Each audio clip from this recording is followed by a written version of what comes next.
여기서부터는 본격적으로 욕망을 어떻게 현실로 끌어오는지, 그리고 성공자들이 어떤 방식으로 이 원리를 활용했는지를 더 깊이 들어가 보겠습니다. 욕망이 약할 때와 강할 때의 차이.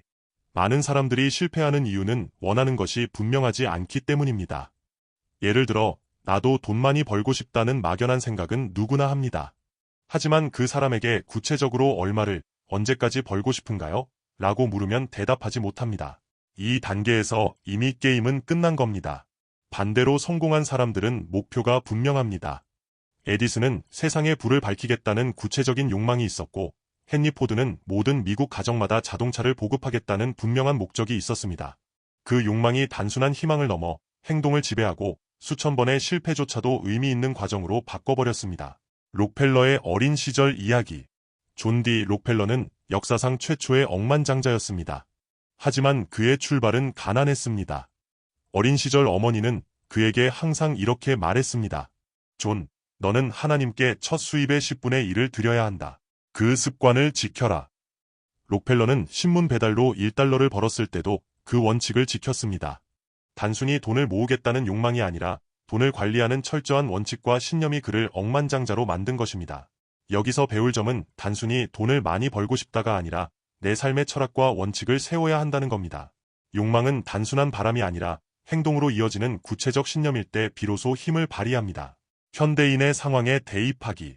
여러분이 지금 직장인이든 자영업자든 혹은 투자자든 상황은 다를 수 있습니다. 하지만 공통점은 있습니다. 더 나은 삶을 원한다는 점입니다. 그렇다면 이렇게 스스로에게 물어야 합니다. 나는 구체적으로 얼마를 원하고 있는가? 나는 언제까지 그 목표를 이루고 싶은가? 나는 그것을 위해 어떤 대가를 지불할 준비가 되어 있는가? 예를 들어, 나는 5년 안에 순자산 30억을 만들겠다라고 구체화해야 합니다. 그리고 이를 위해 매달 1천만 원을 저축 투자하고 매주 10시간은 자기계발에 쓰겠다라고 스스로 약속해야 합니다. 이게 바로 욕망을 현실로 끌어오는 첫 단계입니다. 잠재의식은 어떻게 작동하는가? 잠재의식은 흥미로운 특성을 갖고 있습니다. 그것은 현실과 상상을 구분하지 못합니다. 여러분이 매일 같은 생각을 반복하면 잠재의식은 그것을 실제 상황으로 받아들입니다. 예를 들어, 매일 아침 거울을 보며 나는 점점 부자가 되고 있다라고 말하면 처음에는 어색하지만 어느 순간 잠재의식은 그것을 사실처럼 받아들입니다. 그러면 행동이 변하기 시작합니다. 소비 습관이 달라지고 투자 기회에 더 민감해지고 새로운 인맥을 만드는데 두려움이 줄어듭니다. 실습, 나만의 선언문 확장. 지금 이 순간 여러분도 한번 선언문을 작성해 보세요. 예시. 나는 2030년까지 금융자산 100억을 달성한다. 나는 매달 2천만 원을 투자하며 매일 새벽 5시에 일어나 경제신문과 기업 리포트를 읽는다. 나는 내 자녀에게 경제적 자유를 물려줄 준비를 하고 있다. 이 선언문을 적어두고 아침과 저녁으로 소리내어 읽어보세요. 소리로 낼 때 뇌는 훨씬 강력하게 반응합니다.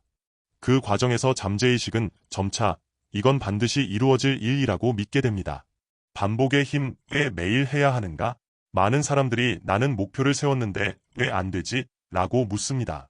그 이유는 단순합니다. 반복하지 않기 때문입니다. 잠재의식은 단발적인 메시지에는 반응하지 않습니다.